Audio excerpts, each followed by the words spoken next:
At my father's retirement barbecue, his public insult about me being a disappointment was the last straw.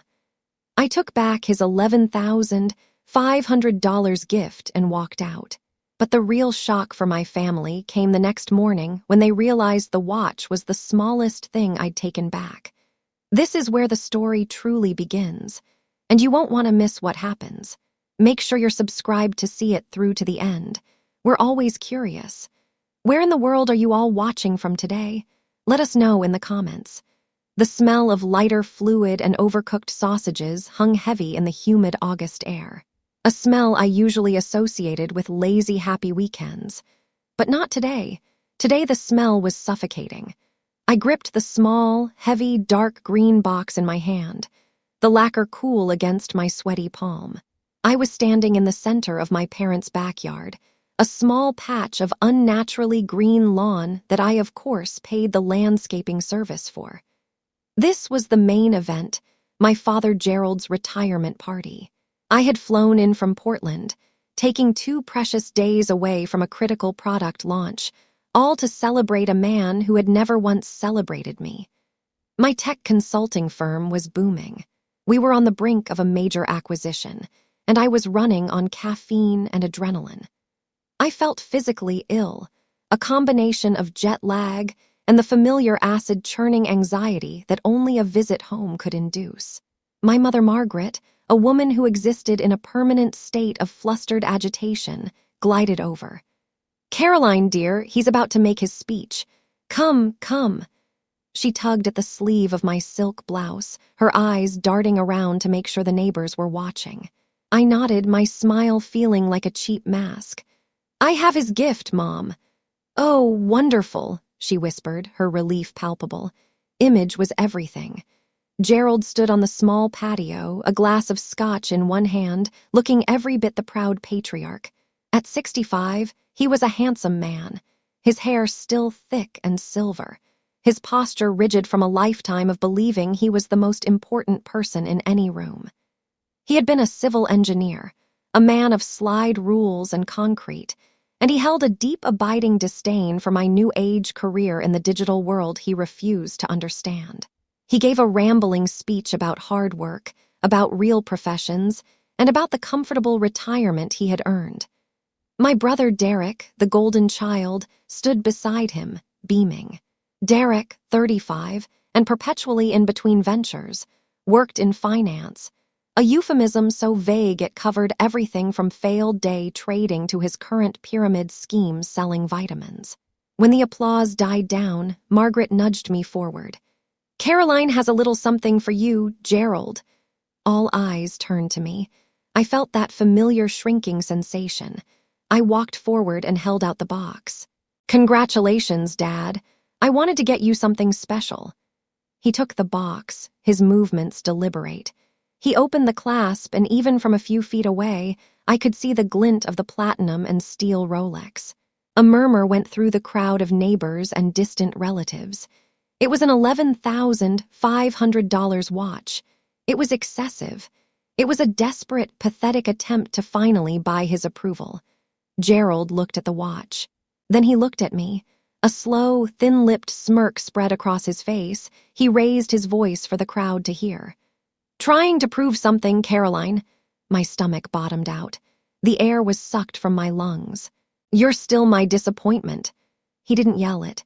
He said it with a casual, dismissive chuckle, as if sharing a charming family joke. The crowd tittered unsure, then fell silent. My brother Derek shifted, looking embarrassed, but not for me, for himself, for being associated with this awkward moment. My mother's face went white, her smile frozen in a rictus of horror. For my entire 38 years, I had heard versions of this. "Why can't you be more like Derek? What is this app nonsense? When are you going to get a real job?" But this was public. This was cruel. And this was, I realized with a sudden, crystal-clear finality, the end. The illness, the anxiety, the desperate need to please. It all vanished, replaced by a cold, quiet calm. I smiled. A real smile, not the cheap mask. I reached out and gently closed my hand over his, taking the Rolex box from his grasp. "You're right, Dad," I said, my voice clear and steady. "I have nothing to prove." I turned, the green box now heavy in my own hand. I walked past the stunned faces, past the smoking grill, past the perfectly manicured flower beds I paid for. "Caroline, don't you dare!" My mother, Margaret, shrieked the words, her voice cracking with pure panic. She wasn't screaming for me. She was screaming because the neighbors were watching. I didn't look back. I walked through the side gate, pulled my rental car keys from my pocket, and got in. As I drove away, I looked in the rear view mirror. My father, Gerald, was still standing on the patio, scotch in hand, a look of pure, baffled indignation on his face. I drove to the hotel I'd booked. I never stayed at the house and turned off my phone. I ordered room service, took a long, hot shower, and for the first time in my life, I slept for 11 solid hours. The betrayal, I realized as I drifted off, was finally complete. But it wasn't his betrayal of me. It was my betrayal of the toxic role I had agreed to play for 38 years. I woke up to silence. It was 7:30 a.m. The silence was a luxury, a thick, comforting blanket I hadn't realized I'd been missing. My hotel room was bright. Morning light was streaming through the window, a stark contrast to the oppressive humidity of my parents' backyard. My first instinct, a deeply programmed reflex, was to check my phone. I picked it up from the bedside table. The screen was black. I had turned it completely off, not just silenced it. The urge to power it on to check the damage was almost overwhelming. I could already feel the phantom vibrations, the barrage of texts I knew would be waiting. "Margaret, you have embarrassed this entire family. Call me. Gerald, you ungrateful child. You owe your mother an apology. Derek, Ness, that was really low class. Mom is a wreck." I held the phone in my hand, this little black rectangle that held all the invisible chains. I had spent my entire adult life waiting for these calls, these texts, these demands. I was the family fixer, the disappointment who was paradoxically the only one they called when things truly fell apart. Derek's failed ventures weren't just failures. They were financial black holes that I had quietly filled. Margaret's anxieties were often veiled requests for money to maintain the lifestyle Gerald demanded. And Gerald, he just demanded. I put the phone back down, screen down. Not yet. I stood and stretched, my back popping. The knot of anxiety that usually lived between my shoulder blades was gone. In its place was a strange, hollow lightness. I felt calm, not happy, not angry, just still. I ordered coffee and eggs, opened my laptop, and got to work. I had a launch to manage. I fired off emails to my team, reviewed code commits, and joined a video call with my board, all while sitting in a fluffy hotel robe. For 2.5 hours, I was just Caroline, CEO of a company I'd built from nothing. I was competent, respected, and in complete control. It was in this moment of clarity, this stark divide between my two worlds, that the thought truly crystallized. It wasn't just a thought. It was a line item, a balance sheet, a cold, hard calculation. And they had all, in their magnificent, selfish ignorance, forgotten one crucial thing. They had forgotten what I actually do for a living. My father thought I played on the computer. My brother thought I was just lucky. My mother just saw a bottomless ATM. They had no concept of what it meant to build and manage a multi-million-dollar tech firm. They didn't understand that my new age job required a skill set they couldn't even fathom. The ability to analyze complex systems, identify critical failure points, and when necessary, reroute an entire infrastructure to prevent a total collapse, or in this case, to initiate one. My family was a complex system. It was poorly designed, full of bugs, and reliant on a single point of failure, me, and I was about to pull the plug. At 10:45 a.m., I picked up my phone. I powered it on. The explosion was immediate. The phone didn't just vibrate. It seemed to physically seize on the nightstand, rattling like a dying insect. 38 missed calls, 72 unread text messages. The log was a perfect timeline of their collective panic. 8:45 p.m. last night. Margaret, Caroline, this is not funny. Come back. 8:50 p.m. Margaret, your father is furious. You've ruined his night. 9:15 p.m. Derek, what the hell is your problem? 10:15 p.m. Margaret, call me now. 10:15 m. Gerald, the only text he'd ever sent me. You will be here in the morning to apologize. 5:45 m. This morning, Margaret, are you all right?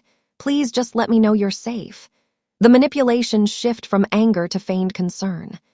6:30 m. Derek, seriously, Ness, Mom is freaking out. Just call her. 7 o'clock a.m., 8 o'clock a.m., 9 o'clock a.m. The calls became more frequent, more frantic. Margaret, Derek, Gerald, Margaret. But then at 10:12 a.m., the tone changed. 10:12 a.m. Derek, Caroline, my card was just declined at the gas station. What did you do? 10:15 a.m. Derek, this isn't funny. My card for the family support fund isn't working. 10:20 m. Margaret, Derek just called me. Something is wrong with the accounts. Please call us. 10:31 m. Gerald, answer your phone immediately. I read the messages one after another, my face impassive. The cold, light feeling was still there. It was focus. I opened my laptop again. I had 3 more calls to make. One to my bank manager, one to my lawyer, and one to the leasing company that managed the luxury sedan my father drove. They had forgotten what I do. I build systems. I analyze them, and I know exactly how to deprovision access. The phone rang again in my hand. It was Margaret. I silenced it, letting it go to voicemail. I had work to do. My entire life has been a study in cognitive dissonance. The person I was at home and the person I was in the world were 2 different women. The world saw Caroline, the 38-year-old founder of a design and strategy firm that consulted for Fortune 500 companies. I was sharp. I was decisive. And I was by every metric wildly successful. But at home, I was just Ness. The disappointment, the artsy one, the girl who played on computers instead of getting a real job like her father Gerald. Gerald was a man built of right angles and rigid principles. He was a civil engineer, and he saw the world in terms of load-bearing walls and stress tolerances. In his mind, I had failed every structural test. He had wanted an engineer or a doctor or a lawyer. He got me. My brother Derek was the one who was supposed to succeed. He was the son.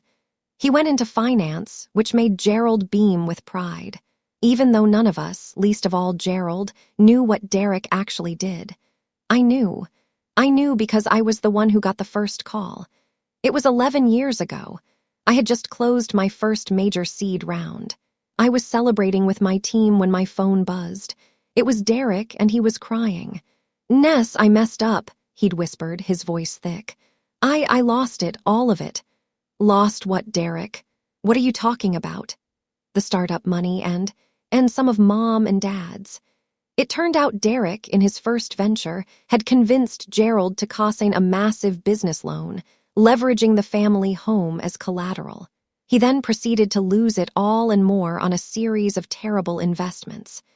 Gerald and Margaret were a month away from foreclosure. My father, the man of principles, had been played by his own son, and his pride was so immense he couldn't even admit it. He was just quiet, broken, so I stepped in. I was 29 years old. I took the entire seed round I had just raised for my own company, my future, and I paid off the loan. I paid it all. I told my investors I was restructuring and lived on ramen for a year, working 20-hour days to make up the deficit. I never told them. Not really. I just took over. I set up a trust. I funneled a portion of my new company's revenue into it. The trust quietly made the mortgage payments. Then it started paying the utilities because I noticed they were always late. Then it paid for the landscaping because Margaret was obsessed with the neighbors. Then it paid for Gerald's country club dues because his retirement was built on a lie and his pension wasn't enough. Then came Derek's requests. Ness, could you spot me? Just until this next deal closes. Ness, my car broke down. "Ness, I need a new suit for a meeting." It was easier to just give him an allowance, so I created the family support fund. It was a private bank account linked to a credit card which I gave to Derek for emergencies. I set a monthly cap, but the emergencies became weekly, daily. I'd just sigh, approve the overage, and go back to work. All of this I did in silence. My attempts to prove my worth weren't with $11,500 watches. They were with mortgages, with car leases, with the quiet, invisible scaffolding that held their entire respectable life together. And in return, I got, "You're still my disappointment." My primary antagonist wasn't just Gerald. It was the entire sick system they had built, with him as the figurehead, Margaret as the enabler, and Derek as the parasite. Margaret was perhaps the most tragic. She knew on some level she had to know, but her terror of Gerald's moods, her pathological need for normalcy, made her the perfect accomplice.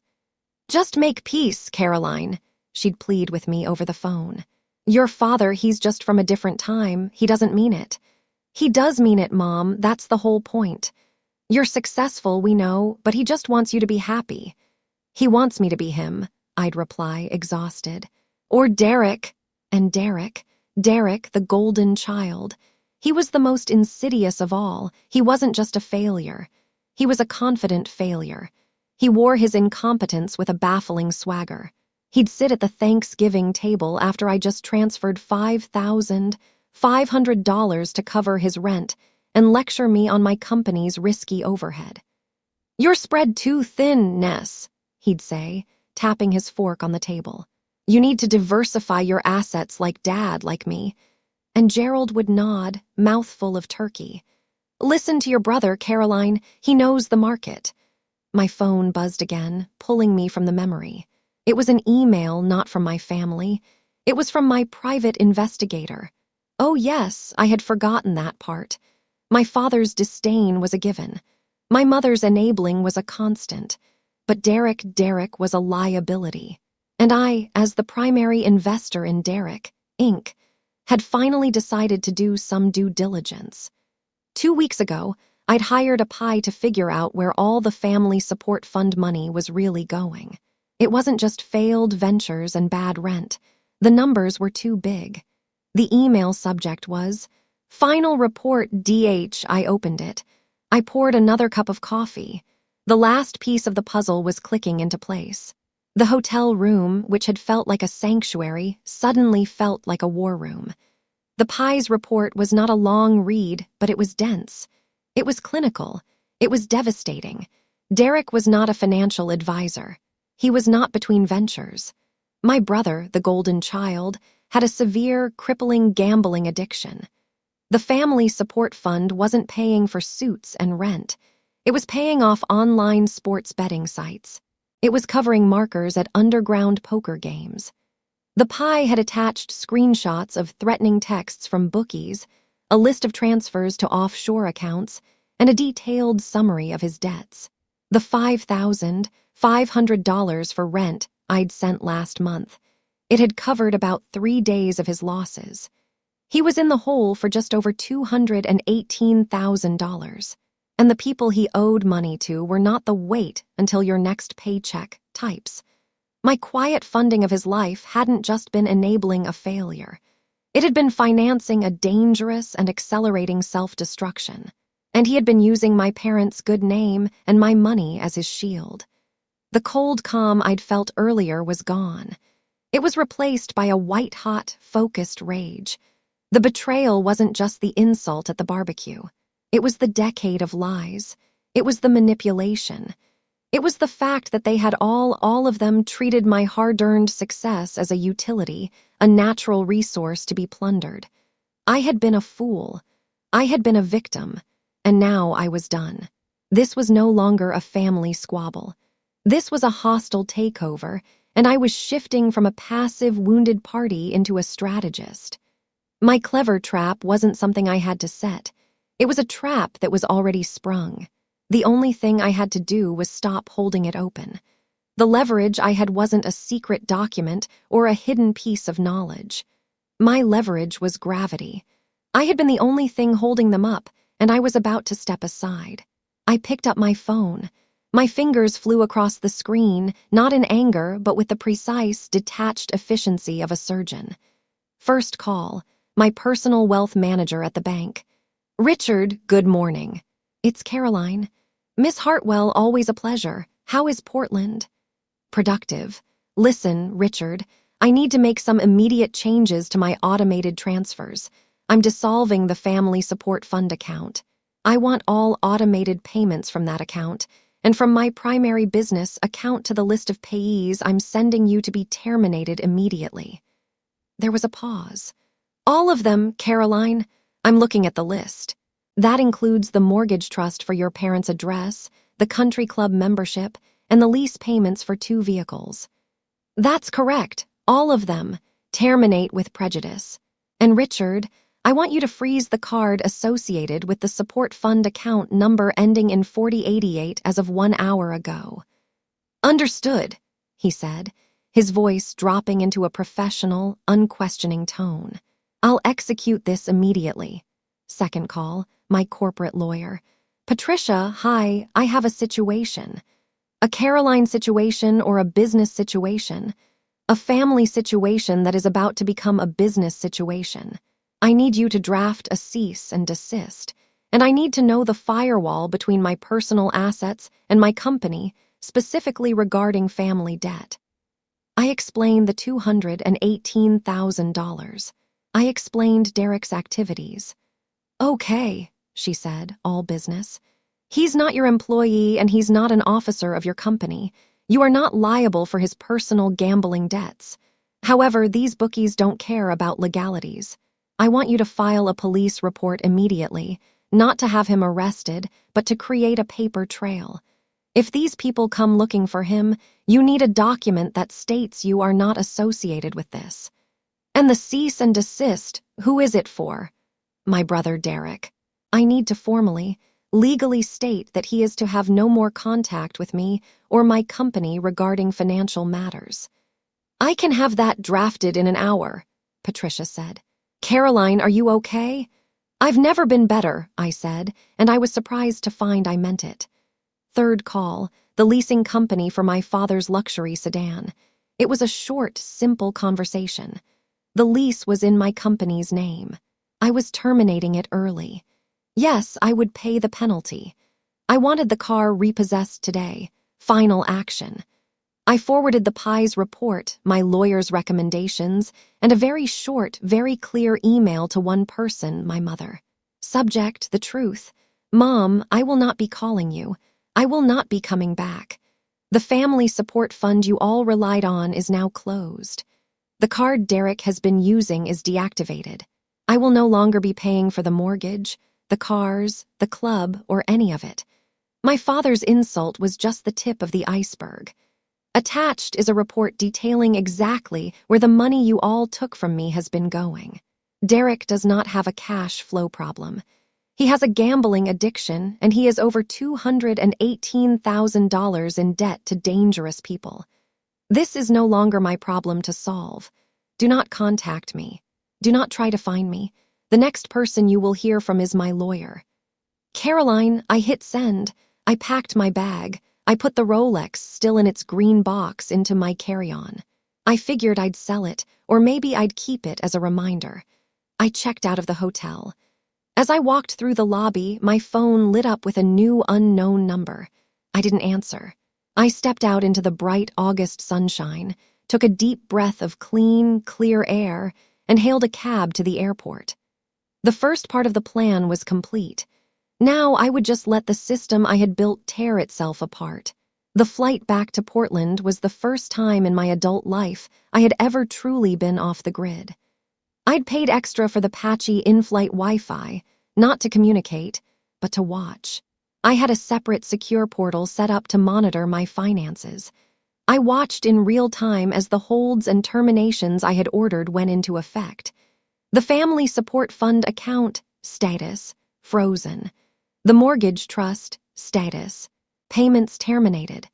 The car lease, status, contract terminated, repossession order filed. It was like watching a controlled demolition. I was 30,000 feet in the air sipping ginger ale while the foundations of their lives, foundations I had built, were being vaporized. When I landed, I turned my phone on. It was a deluge, but this time it wasn't just my family. The unknown numbers were multiplying. The first confrontation, it seemed, had already happened without me. The first voicemail I listened to was not from Margaret or Gerald. It was from Derek. And the voice I heard was not the slick, confident finance voice. It was the high, thin, terrified squeal of the boy I remembered from 11 years ago. Ness, Caroline, please pick up. You don't understand what you've done. You can't just turn it off.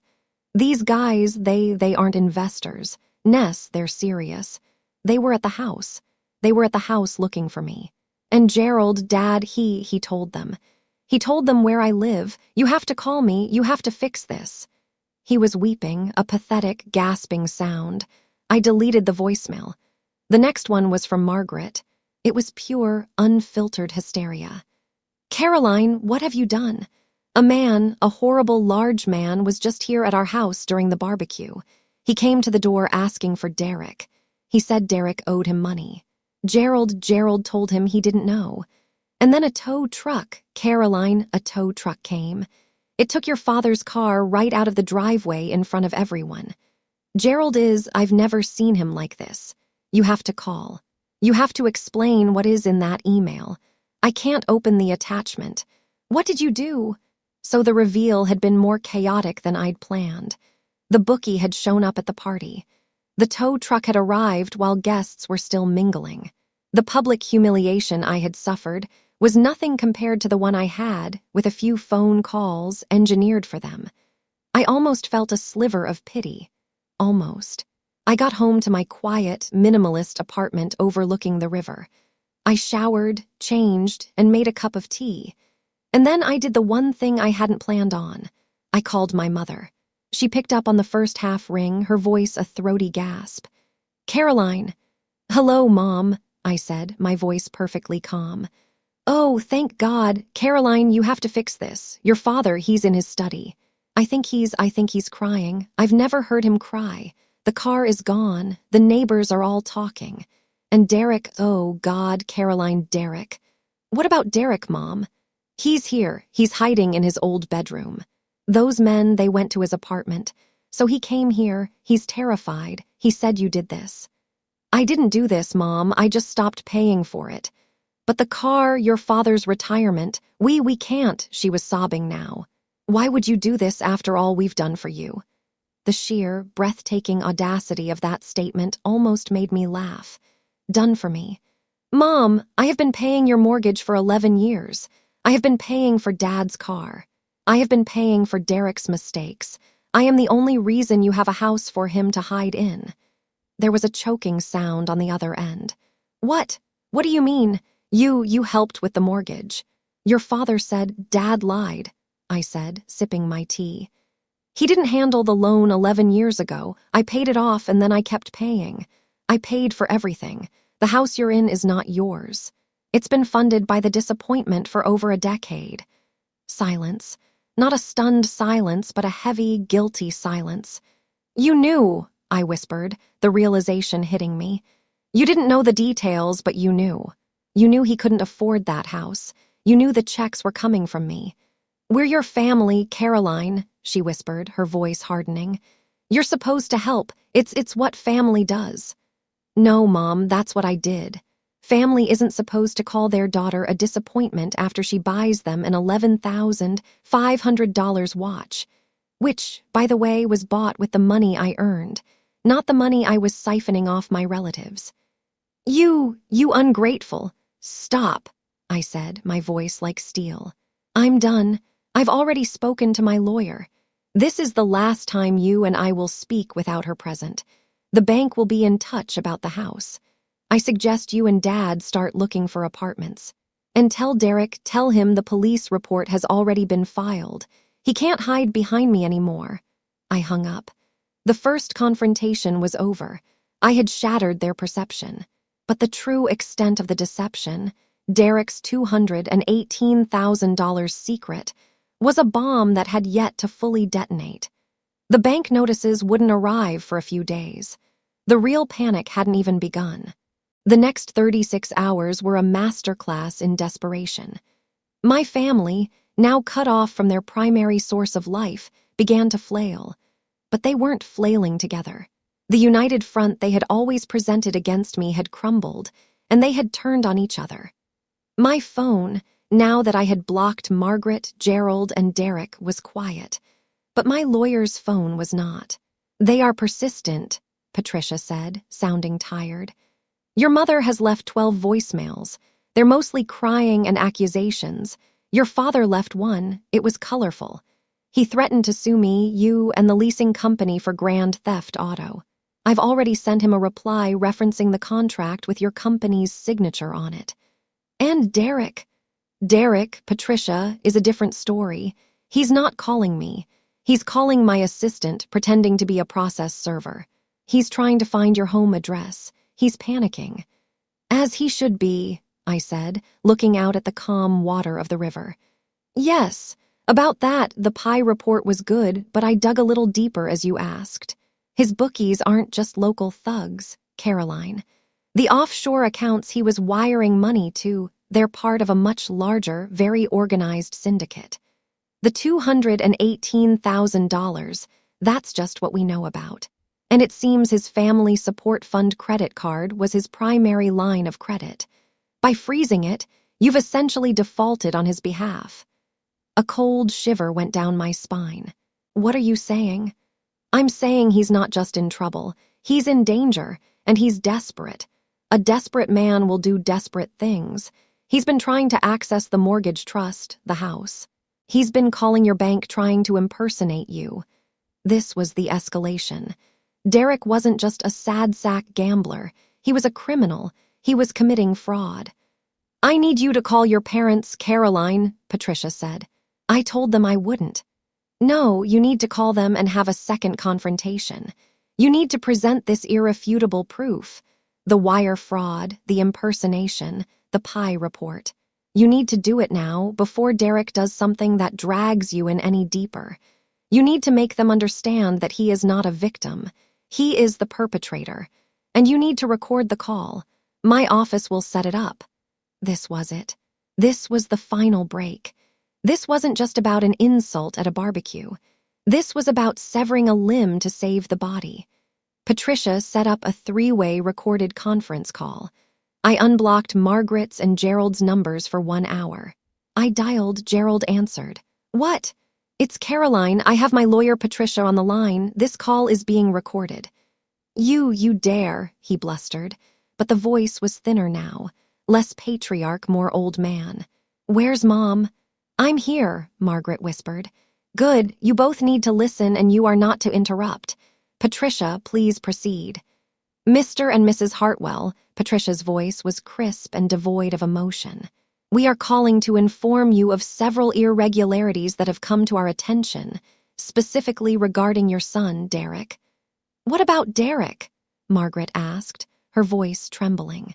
He's not well." "Your son is a criminal, Mrs. Hartwell," Patricia said flatly. "In the last 48 hours, he has attempted to access Miss Hartwell's personal bank accounts via fraudulent misrepresentation.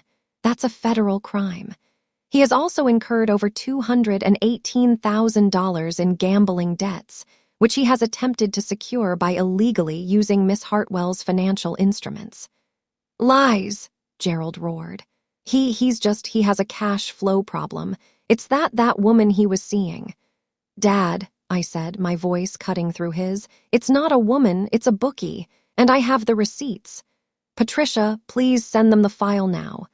I heard the ping of an email notification on their end. I had sent the pie report, the bank statements showing the wires to offshore accounts, the audio file from my bank's fraud department of Derek trying to pass himself off as Caroline Hartwell. "I'm in a hurry. Please just transfer the funds," I heard Margaret gasp. Oh, Gerald." There was a long silence. I heard a muffled click. Gerald had opened the audio file. They were listening to their golden child. his voice pitched high in a terrible imitation of mine, trying to convince a bank manager to please just transfer the funds. The sound of my father's breathing was ragged. He's a gambler, Dad, I said, the anger gone, replaced by a deep, profound exhaustion. He's a fraud, and for 11 years I have been cleaning up his messes. For 11 years, you've been calling me the disappointment while he was robbing all of us. I stopped paying, that's all. I stopped paying, and the entire house of cards fell down. So what now? Margaret cried. Are you sending him to jail? The terror in her voice was for him. It was always for him. I'm not doing anything, I said. That's the point. I'm out. The bank will be serving you foreclosure papers on the house. The trust is dissolved. Your car is gone. Derek's associates are his problem. What you do now is up to you. But my money, my company, and my life are no longer yours to use. Patricia, do you have anything else to add? Yes, Patricia said. Mr. and Mrs. Hartwell, a cease and desist is on its way to your home. Effective immediately for all three of you. Any further contact will be considered harassment. We are done here. We hung up. The spell was broken. The irrefutable proof had been delivered. The golden child had been exposed, not by my accusations, but by his own recorded actions. The silence that followed in my apartment was, for the first time, truly peaceful. A week passed. A week of absolute, blissful silence. I had my lawyer's office filter everything. I went to work. I closed the acquisition. My company, my real life, was thriving. I felt lighter than I had in years. The weight of my family had been an anchor I hadn't even realized I was dragging. Then I got an email. It wasn't from my family. It was from my aunt, my father's sister, Aunt Helen, a woman I'd always liked but who lived firmly on the other side of the Gerald is always right fence. Subject, your father. Caroline, I don't know the whole story, but I know bits of it. Your mother is a wreck. Your father is a ghost. They're having a family meeting at the house on Sunday before the bank repossesses it, your mother's words. I think you should be there. Not for them, for you. I stared at the email. A family meeting. A public showdown. A final dramatic attempt to guilt me into submission. I booked a flight. I didn't tell them I was coming. I let myself in the front door. My key still worked at 3:00 p.m. on Sunday. The house was a disaster. Boxes were everywhere. The furniture was in disarray. It was a house that had been ransacked, not packed. They were in the living room. Gerald, Margaret, and Derek. They looked terrible. Gerald, who had always been so proud of his appearance, was in a stained bathrobe, his silver hair uncombed. Margaret's eyes were red and swollen, her face a puffy mask of misery. And Derek looked like a cornered animal. He was vibrating with a strung-out, desperate energy.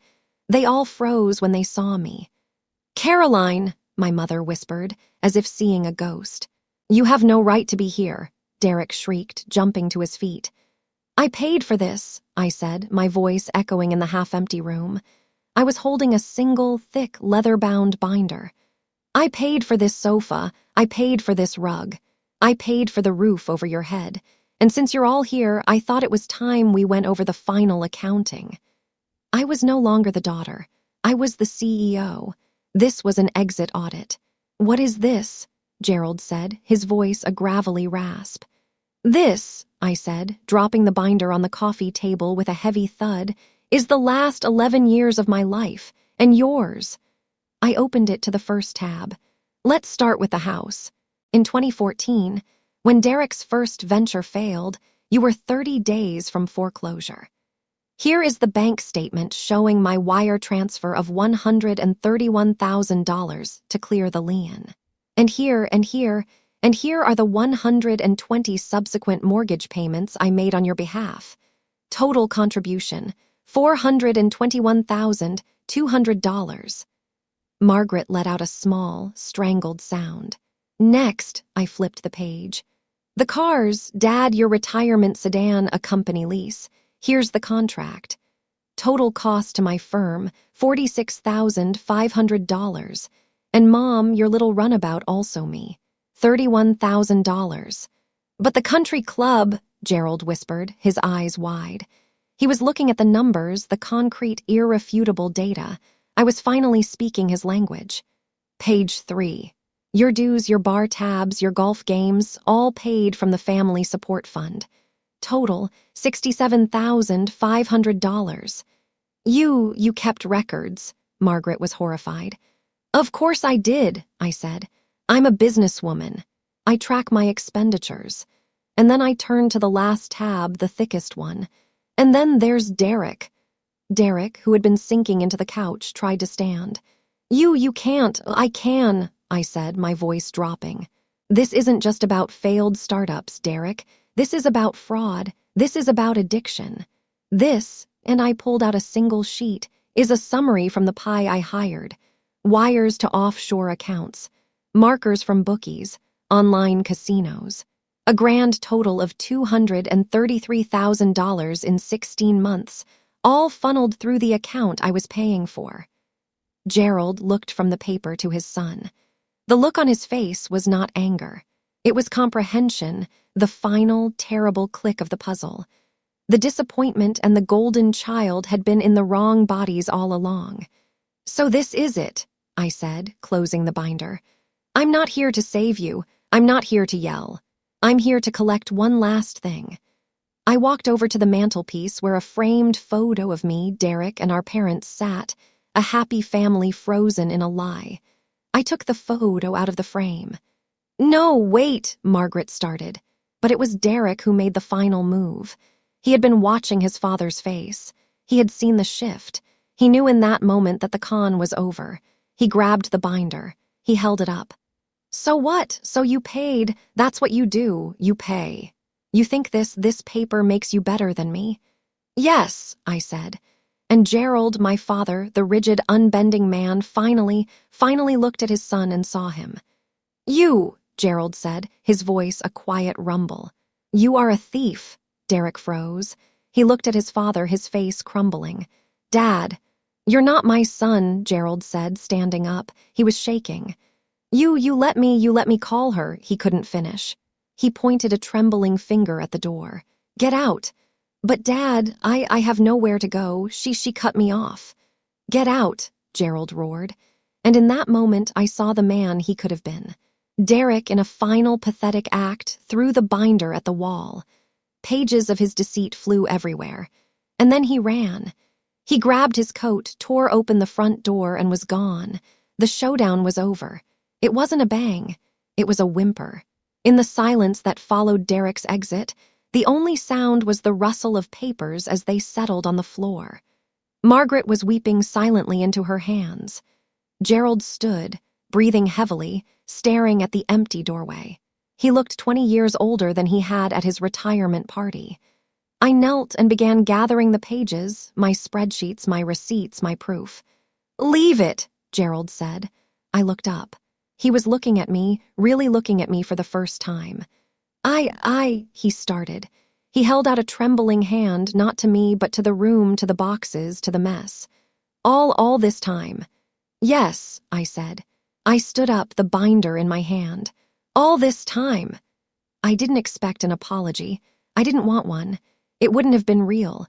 It would have been a last-ditch attempt to fix his new problem, the same way my Rolex was an attempt to fix my old one. The house, he said, his voice flat. The bank, is it real? It's real, I said. The foreclosure is proceeding. The trust is dissolved. You'll have to make arrangements. He nodded, a single, sharp jerk of his head. He had lost his son, his house, his car, and his pride all in 1 week. He had nothing left to be arrogant about. He was just a broken old man in a bathrobe. I looked at Margaret. Mom, she looked up, her face a ruin of tear-racked makeup. I'm not coming back, I said. This is it. This is the end. Caroline, please, she whispered. We were your family. No, I said, and the word was final. You're the people I was related to. My family, my real family, are the people I built in Portland. My team, my friends, the people who respect me. I walked to the front door. I didn't look back. I closed it gently behind me. The aftermath was quiet. My lawyer, Patricia, handled the sale of the house. The bank seized it, and to mitigate my own losses from the trust, I bought it from them at auction. I had it cleaned, emptied of their remaining belongings, which I had shipped to a storage unit, and sold it. I wired half the proceeds, a compassionate severance, as Patricia called it, to a new small 2-bedroom apartment I had rented in my parents' name. The other half I donated to a charity for gambling addiction. Gerald and Margaret moved into the apartment. It was clean, it was safe, but it was not their grand family home. It was a rental. My father, the retired engineer, got a job as a part-time consultant reviewing blueprints for a local firm. He had too. His pension, it turned out, was as much of a lie as his retirement. Derek, I heard, bounced around. He tried to get a job in finance, but his reputation was destroyed. The last I heard from Aunt Helen, he was working a retail job, stocking shelves at a supermarket. The bookies, I don't know. I had made it clear through legal channels that I was not responsible for his debts, and the police report had given me the necessary distance. He was, for the first time in his 35 years, truly on his own.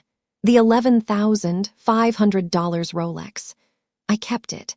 It sits in my desk drawer, a reminder that you can't buy love and you shouldn't try. About 8 months later, I received a package.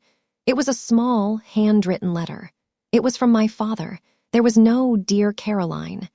It just said, "I reviewed the acquisition papers for your firm, the ones that were public. Your valuation was sound. Your exit strategy was," he had crossed out a word, "smart. Very smart." Gee, it wasn't an apology. It wasn't forgiveness. It was, I realized, the only thing he could give me, a single, begrudging word of professional respect. It was the first compliment he'd ever paid me. I put the note in the binder with all the spreadsheets. The audit was finally, truly complete. I was vindicated, I was free, and I was at last at peace.